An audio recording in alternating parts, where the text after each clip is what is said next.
Welcome. I'm E.G. Marshall. Is there any one of us, no matter how rich or poor, who wouldn't feel a thrill if we opened a piece of ordinary-seeming mail one day to read, "By the terms of my late client's will, I am authorized to tell you that you are a sole heir to his entire estate"? That's what this story is about. Get in, Mr. Adams. Please do as he says, George. All right, Martha. And now, where are you taking us, Mr. Falcone? I'm taking you and your wife for a ride, Mr. Adams.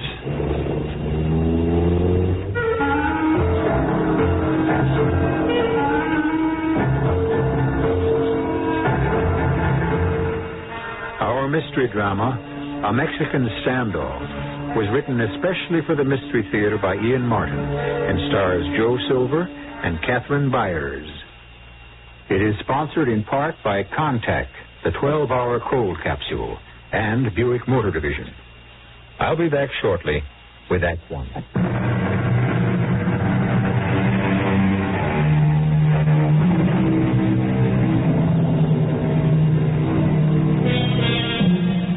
Of course, all of us receive this kind of mail constantly.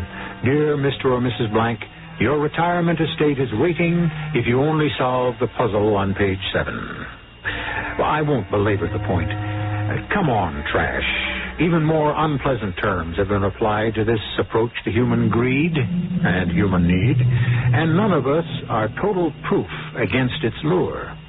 But this is the story of something else, of a letter that might have fooled you or me or any of us listening. Something begun sheerly accidentally by an ambitious young reporter on the Nebraska Daily Journal. Standoff here. Ed Grandy, City Desk. Tanya, I got your idea for the series. You want to have lunch at the Spare Rib and kick it around? Sure thing, Mr. Grady. Where better for an enterprising young lady reporter than the Spare Rib? That's where you chauvinistic pigs figure us girls began.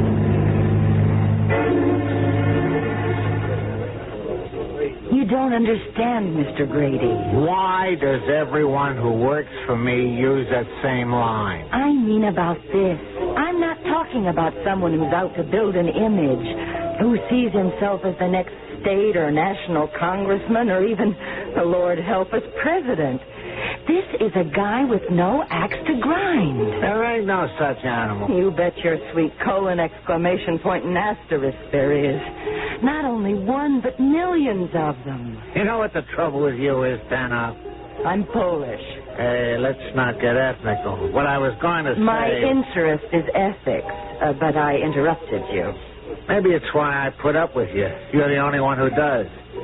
What I was going to say is that just because you're second generation, third, whatever the W you are, you're always ready to wave the flag. So you came over on the Mayflower That's it. I'm maybe seventh generation American, but who said I came over on the Mayflower? I take it back. If you had, you'd have had to be the captain.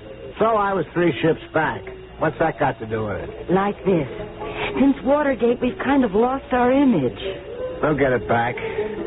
We're still a world power. Oh, I didn't mean so much for the rest of the world. Maybe I was just thinking small, like here at home. What here at home? How we look to our own eyes, ourselves. Look, we're smack in the middle of a big bicentennial celebration, remembering how we were, what our forefathers did, how they brought us here. I think somewhere we ought to be taking a look at the best of what we are today, like George Adams. Who? I don't remember him. Maybe no one will, except the Daily Journal. But he's worth at least one day in the sun. Like how? Like he's 45. He's in the post office department, and he's a verger at his church. He's got 4 grown-up kids, 2 of each kind, a wife he's been married to since 21. He doesn't owe a nickel. He's a Boy Scout leader, member of the town council, drives the free town ambulance every Thursday afternoon and Saturday.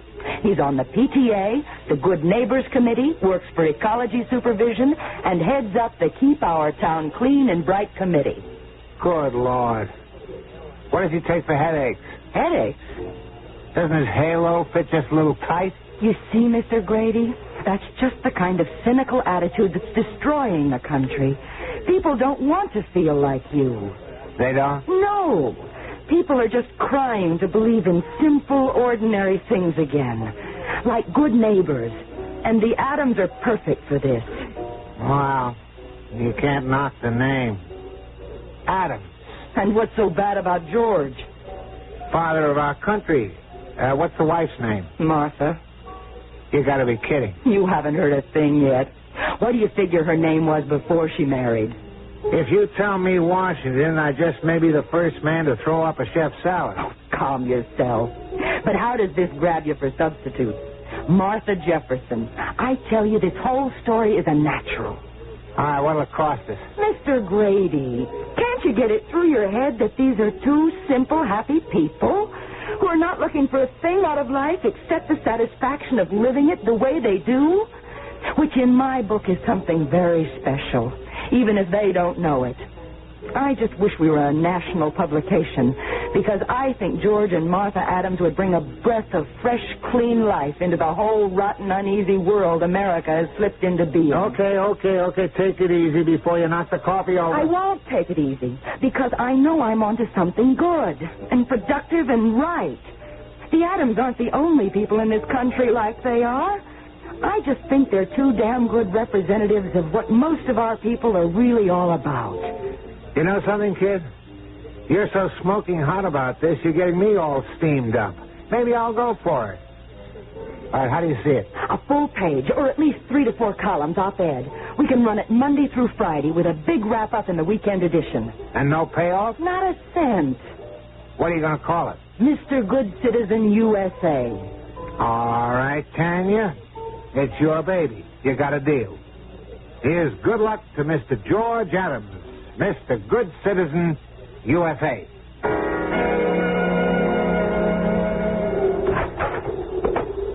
Whew, boy. Whew. Did you get the mail, George? Oh, I sure did.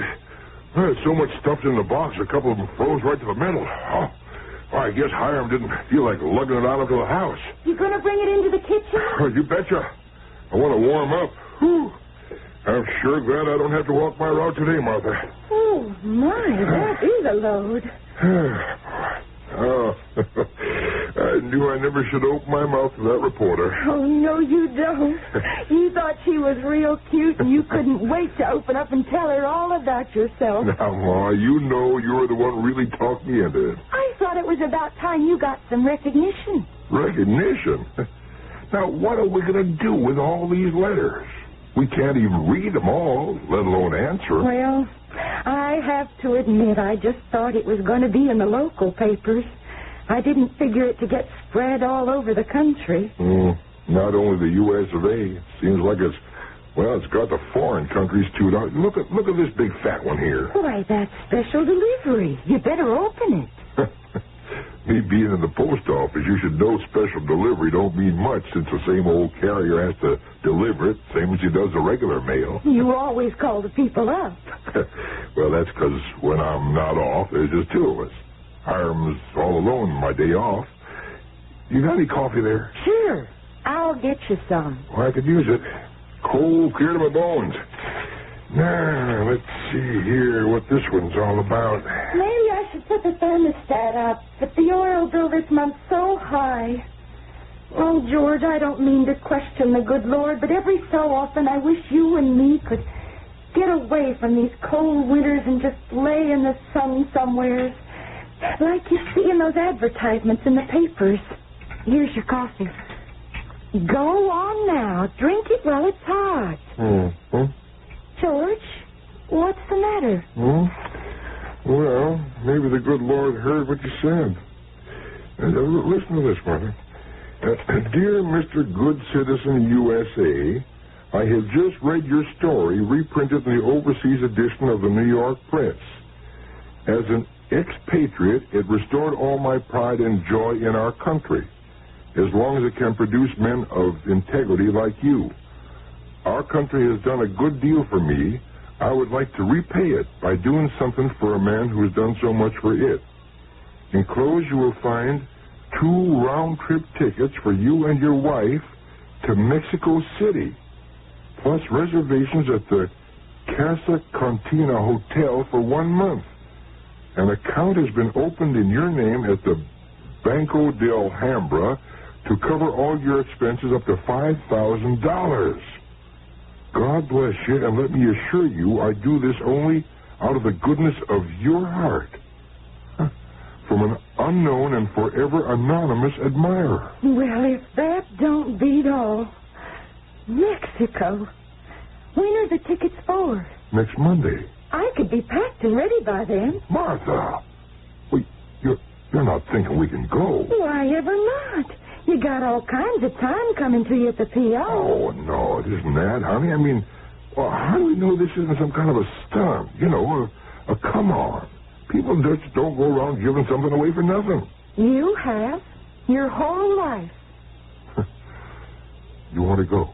Yes, I do. But I'm not being offered it. It's you. George, dear, it's cold. You've worked hard your whole life. Never taken a vacation, used all your holiday times to do things for others. You deserve to get away where it's warm and sunny and exciting, and for once someone's doing something for you. It's not what I want to. I just think you ought to. Oh. Well, honey, I just don't know. How do I know this is all, well, like the fellow says, on the up and up? Well, why don't you let the people who got you into this check that out for you? Why not talk with Mr. Grady?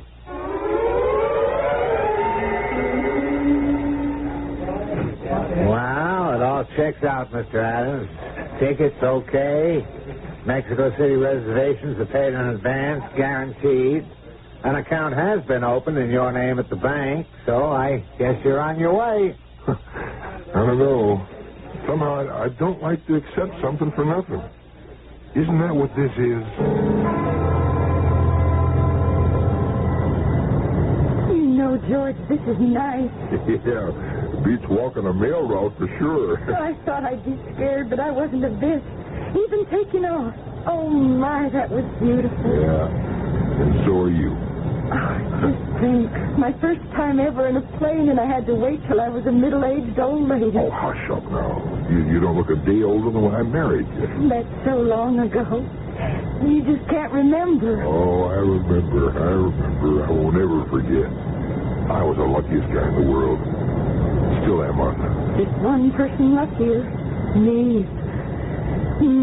Can't you just hardly wait to get to Mexico? You're darn right.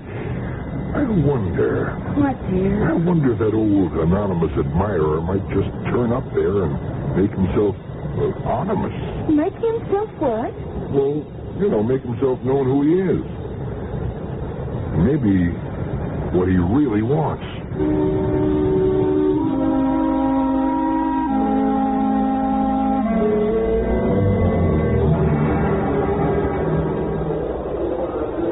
Excuse me. Would you be Mr. and Mrs. Adams? George Adams? That's right.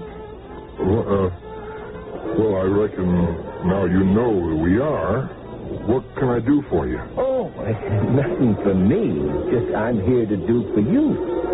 I got a limousine outside. Take you to the hotel. Oh, well, we were just going to get the bus in. That's all right. Oh, no, sir. There's no charge. No charge, Mr. Adams. Courtesy of the hotel. And you wouldn't want me to lose my job, would you? Why, no, of course not. It's very kind of the hotel. So I'll get your bags, and then you can just follow me.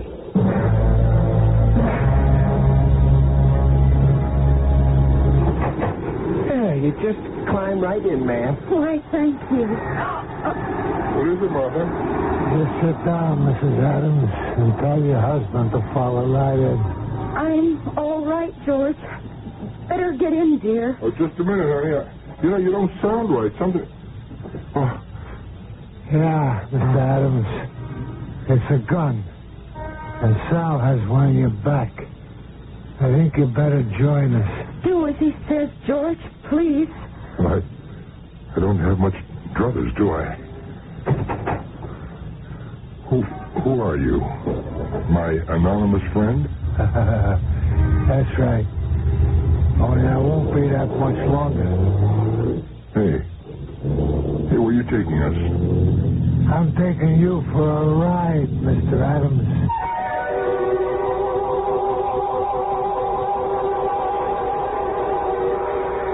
It was all too easy, wasn't it? In this cynical world of ours, I'm afraid nobody gets anything for nothing. Free, no strings attached. But what are the strings? And what could Mr. Good Citizen USA possibly have in common with an obvious gangster? I'll return shortly with Act 2.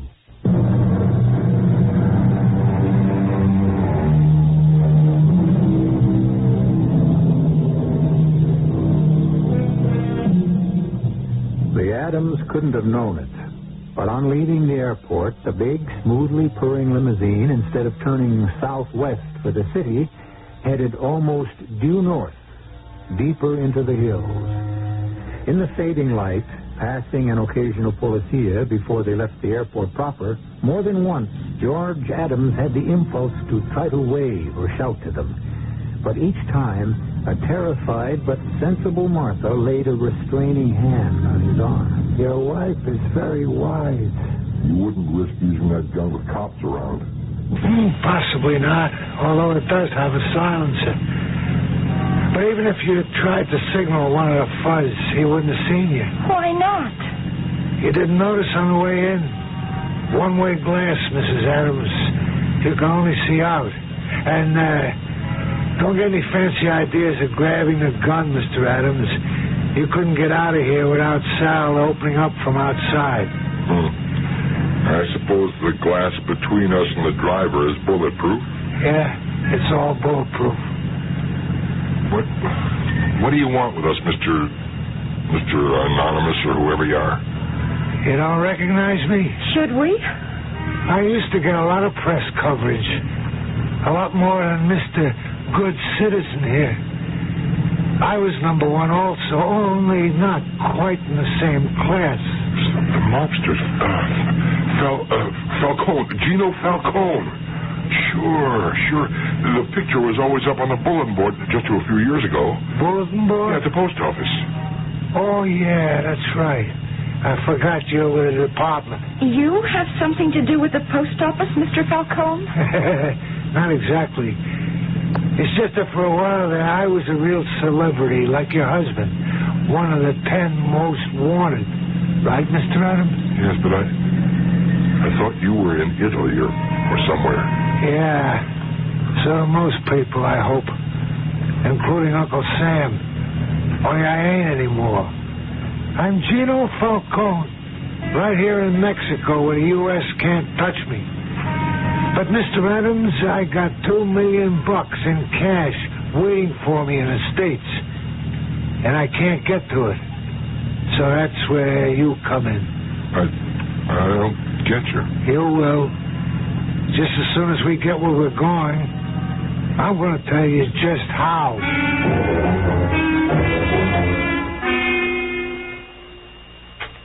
Sure you won't join me? No, thanks. We don't drink. Oh, yeah, that's right. I forgot. He's a Boy Scout. Well, here's looking at you. Okay, let's get down to cases. I want you to run a little errand for me. I'm not getting mixed up in anything criminal. No, who said it was? Well, it has to do with you. It figures that way. Listen, mister, don't make it hard on yourself or me. You're going to do just what I tell you, and I'm going to tell you why. Because either you run my little errand, or you and the missus here run out of time. I'll have the both of you dropped in Lake Tecate for a little scuba diving party, only you won't have no tanks or masks, just a couple of cement fins. George, why don't you let Mr. Falcone tell us what he wants? That's very sensible, lady. You just listen to your missus, George. All right. Go ahead. I'm listening. It ain't much, George. Just think of it as another mail route. Only this time, you ride first class all the way. Where? New York City. What for? You'll be given an address. You'll go to that address by yourself without getting in touch with no one. And you let yourself in with these keys. Only first of all, you're going to buy a crowbar. Crowbar? What for if I have the keys? That'll be for after you get in. Well, how can I walk into a building carrying a crowbar without anybody... You'll shove it down your trouser leg. Hook it over your belt. You'll be a little stiff-legged, but you're only going up one flight of stairs anyway. Look, this is all crazy. Shut up and listen, punk. Please, dear, let him finish.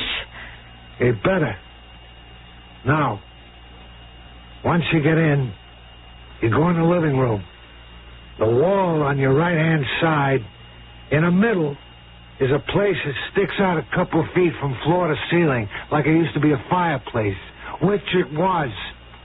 Only it's been closed up and plastered shut for years like it was just a wall, right? If you say so. There's one of them false fireplaces and mantles standing in front of it. Now take all the junk off the mantle and move the fireplace. It ain't all that heavy. Then you take the crowbar, and from about 2.5 feet above the floor down, you knock all the plaster out till you get to the wire lath. Rip that out, and you find 2 dark blue suitcases with combination locks. Bring them back to me. That's all there is to it. Well, where's Martha going to be all this time? Why, she and Sal going to be at the hotel. Sal will be with her to see the room service is sending up 2 meals 3 times a day. And we know you're doing what you're supposed to do and keeping your mouth shut. Otherwise... Why, you... Take it easy, cousin. Bring those bags back safe and sound, and you and the old lady can get started on the Mexican holiday just like you planned. Well, what's in those 2 suitcases? Why, George, you're not thinking. The money, of course. Why can't you get it yourself, Mr. Falcone? Because a joker that used to be my best friend got me framed on a lousy income tax rap. The only way to beat it was to get out of the country, and fast. Now even Italy was getting too hot for me. It looked like they might be able to extradite me, and besides, something else came up. Well, that don't matter now. Are you really serious about all this? Baby, I don't kid around. Never. No, I mean, this apartment. What about whoever lives there? She don't anymore. She? Your wife? No. My mother. She died. Oh, I'm sorry. So am I. The day I read the obituary, that was the same day I read about you. I knew I had to move fast, and I figured you was the answer, so I sent the letter. Well, why me?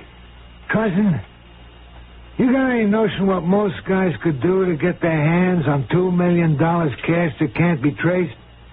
Why, they'd slit their own mother's throats to get their hands on it. And you're kind of guy, sure. Oh, don't kid yourself. Almost any Joe Blow. He'd run out on his wife, his kids, anything to be that rich. So when I found out my ma had died, knowing I couldn't take the chance on going there myself, I started figuring who I could send. And what it boiled down to was the one guy I knew I could trust all the way was Mr. Good Citizen, USA. Well, what about coming back through customs? Suppose they want those bags open. I'm going to tell you how much I trust you. I want to give you the combination. But they got false bottoms, and you're going to have clothes on top. Only, they ain't going to open your bags. Well, there's no way you can be sure of that. Ooh, but the best. You think anyone's going to fuss over John Wayne's luggage or Hubert Humphrey or Billy Graham? Same way they ain't going to have a worry in the world about you as long as they know who you are. Well, how would they know that? Trust me to get that to the press. #1 citizen off for Mexico vacation. They think it kind of strange. I mean, not even knowing us real well, that George would be going alone without me. You left ahead of time from Nebraska, Mrs. Adams, so your husband could fly to New York for a secret conference on a new high position for the elections. Everything can be covered. You better believe it. Now, look, I'm playing for all the marbles here. I need that dough bad enough to risk anything. All right. That's enough talk. Let's get moving. Martha? You just do what has to be done, George. The Lord will provide like he always does. Well, it just doesn't seem right, mister. Where'd all that money come from? What do you care? I mean, next to your missus there. Yeah, I guess you're right. Okay, let's get it over with. Let's get those suitcases. All right, Mr. Adams. You'll go down the back staircase and out to the rear. Your driver will be waiting for you. We get going. Well, are you going down with me? You kidding? Me and the missus will be here. Nice and cozy. Waiting for you to get back. What's to worry? It's a suite with 2 bedrooms. Look, if you so much as... Come on, Crumb. The lady should excuse me, but she ain't my type. Don't worry about me, George. I'll be all right. Just get back as soon as you can. Well, I have to be back on the flight they booked, honey. I'll see you then. Bye, darling. Don't worry about me. God's with us.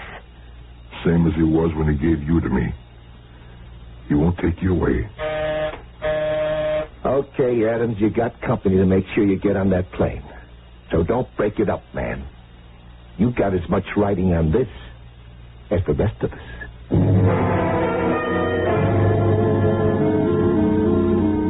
There. Queen of Spades. The unlucky lady. I know you don't want that, Mrs. Adams. Hey, Mrs. Adams. What, Sal? I discarded. Nothing you want. Didn't you see? I'm sorry, no. My thoughts were very far away. I was just thinking of George in New York. You discarded the Queen of Spades. Yeah. I think I'll take it. It's beginning to get dark here. I suppose it must be really dark there. Yeah, 2 hours later, after dinner already. Well, you're going to discard? Oh, yeah. Well, I have gin. Oh, no. Again? Oh, boy, what luck. It's a good thing we're playing for pennies. I wish that was the game George was in. He must be at that apartment now.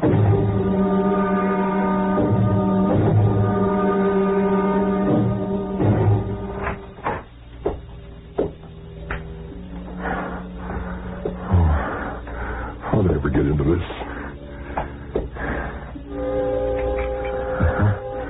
Just like he said. I get this crowbar out of here. Get these things off the mantel. Now I get a fireplace here. That's it. There's the crowbar. I hope this doesn't make too much noise. Okay, no. Just hold it right there. Don't even breathe. I've been waiting for someone like you.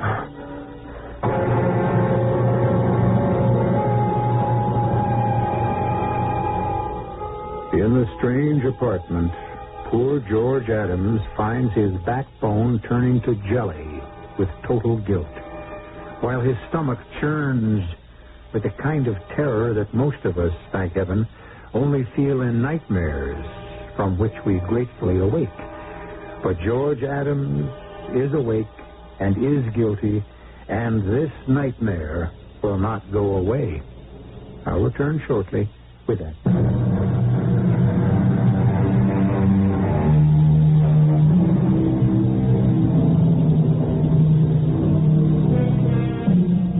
The crowbar in George's hands has already made 2 deep and devastating bites into the plaster wall. He stands, his arms raised for the 3rd blow, the bar balanced in his hands, his eyes blinking against the powdered particles.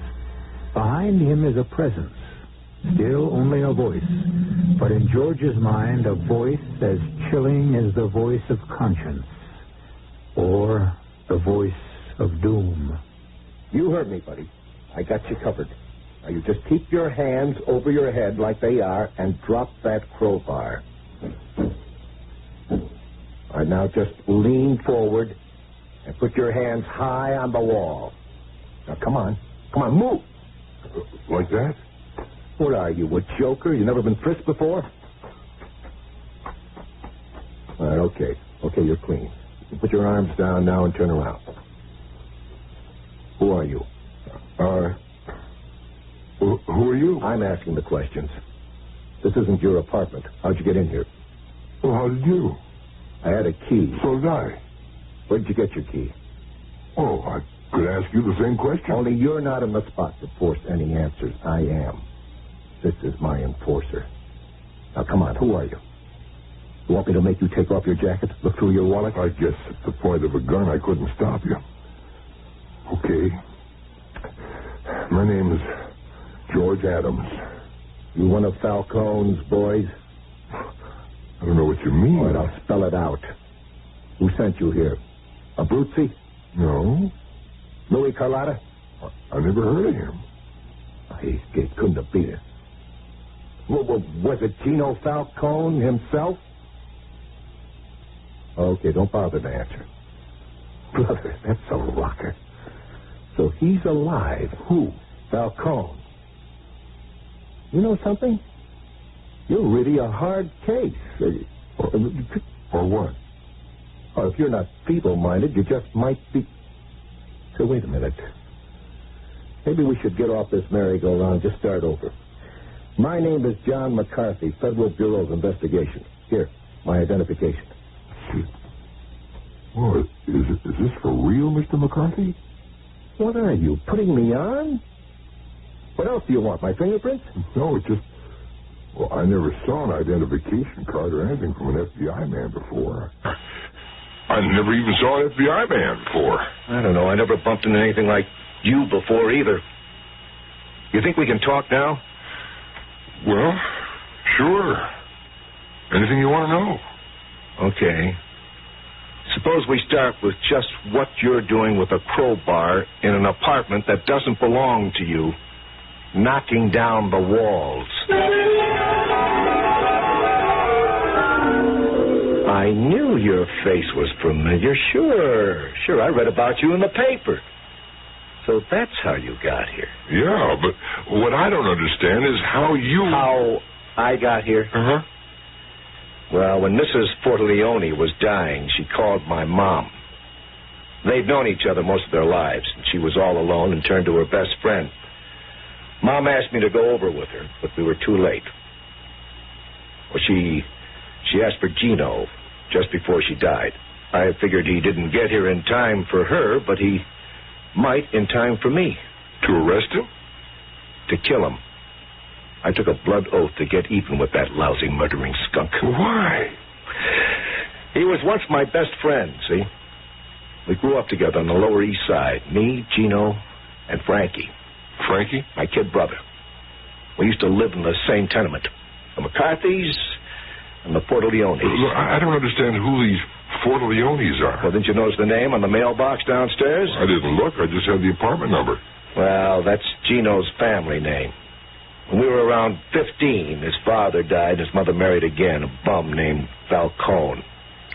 He walked out on her in a couple of years, but not before he'd stolen her blind and settled Gino into being a sneak thief, and then into the numbers, and then prostitution, drugs, finally to tie in with the mob. Well, that's okay. That ended a friendship, but what a man does is his own business.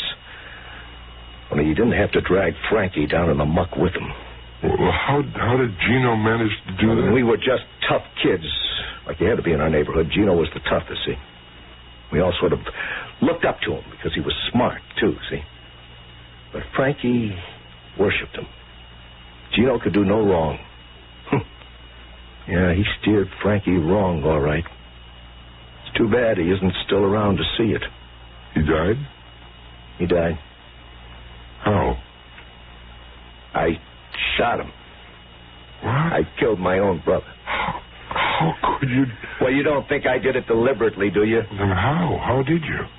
When we went to pick up Gino on the income tax rap, Frankie was one of the jerks who tried to protect him while he slipped away and left them all holding the bag. Frankie's thanks from Gino was a bullet in the gut. It had to be my bullet. Oh... I don't know what to say, Mr. McCarthy. There's nothing to say. There's no words. Just this. I got a special bullet waiting for Gino. Now I know where to find him. And at last I can deliver it personally. No. What do you mean, no? You're not going to find out from me how to get to him. What side of the law are you on? I always thought that would be easy to answer, but now, as long as there's any danger to Martha, there's only one law I'm going to follow. Anything that protects her.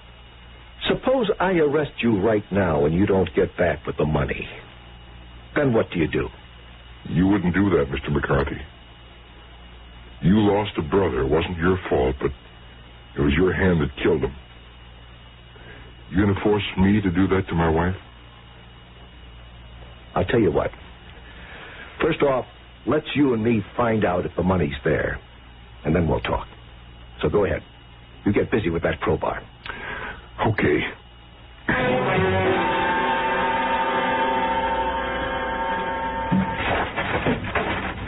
So, the suitcases were there, all right. Yeah. All right, now let's see what's in them, huh? You know how to open these? Well, he had to give me the combination so I could pack some clothes in them in case customs made me open them. Well, let's get them open. Just give me a minute here. See, 13 right, 8 left, 24 forward. Yeah, that's it there. Oh, it's empty. Let's have a look. No, there's a false bottom. Here. Yeah. There it is. Well, how do you like the looks of that? Oh, I never saw a $1,000 bill before. Or $1 million in cold cash. We'll check, but I think we can take it for granted the other bag holds the same. Now, where do we go from here? I know where I go. You be careful with that, Mr. Adams. You're not used to handling guns. No, I'm handling this one until I get my wife away, safe from the danger she's in. Now, let's be sensible, Mr. Adams. You're not going to start shooting. And the government has no intention of jeopardizing a citizen's safety, especially our number one citizen. I'll tell you what. Yeah? Let's make a deal. A deal? What kind of a deal? Your plane doesn't leave till tomorrow morning. You open the other suitcase, and you let me have it overnight. Oh, no. I'm not going to do anything with the money except have it marked. Oh, no. Then Falcone would know. I can assure you no one but the Bureau could possibly know. At least we'll have a way of tracing him after you're out of the picture. What? I don't know. How can I trust you? How can you do anything else? I hate to point it out to you, Mr. Adams, but we are now at a point that is known by many names, but which in this case can be called the Mexican Standoff. If you don't trust me and the law, who else can you trust?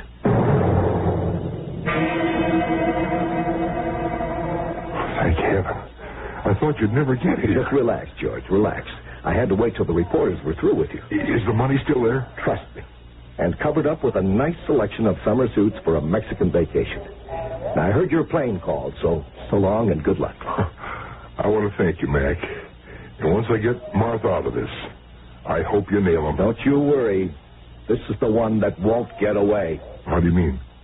Vamos, amigo. Your plane's about to take off. Hasta la vista.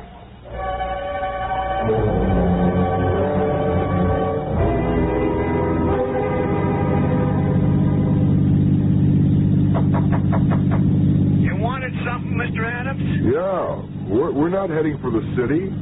Where are you taking me, Sal? To deliver the money to Mr. Falcone. Well, where's my wife? Like I told you, she's waiting for you. Why don't you do just the same? What? Wait.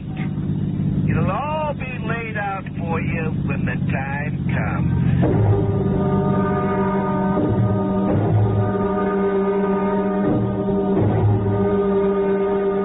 Well, it all seems to be here.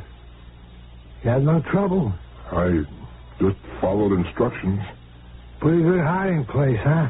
Why not a bank, a safe deposit box? No, Mrs. Adams, no chance. Big brother government knew every step I made, except this one. All right, now, I did what you wanted. I brought you what you sent me for. Now, Can Martha and I go? You anxious for that gay Mexican holiday? I don't want any holiday at your expense. Now, look, I never go back on my word. Only now I can promise you both a much longer one to share together. Now, you put that gun away or I'll take it away from you. I don't think you'd make it. George, don't. Don't you see? If he doesn't do it, he'll have one of his guns will take care of us. Now, run, Martha. I won't let him get away with it.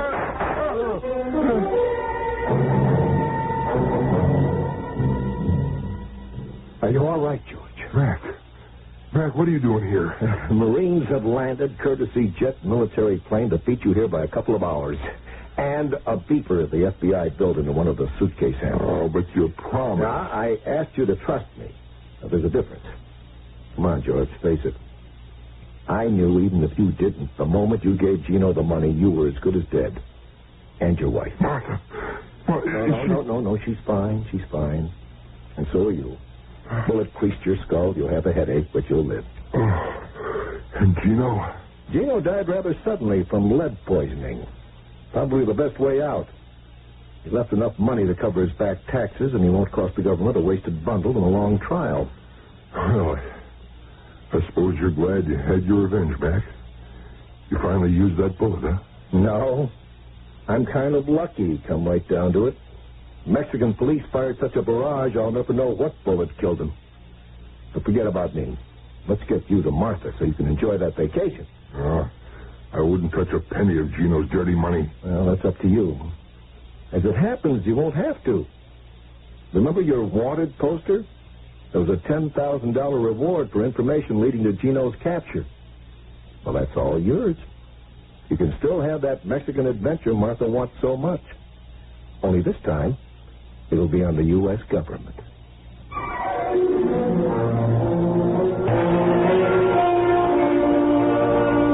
So all is well that ends well.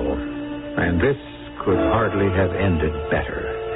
Extradition is a tangled web. And so many crooks use it to entangle legitimate government prosecution against them. This time, the spider was caught in his own sticky web. I'll be back shortly.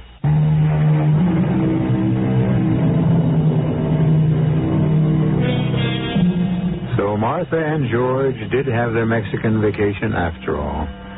The money credited to the bank account in their name by Gino was covered by the reward, and the plane fares and every incidental expense except one, the trip to New York and back to pick up the suitcases and the money.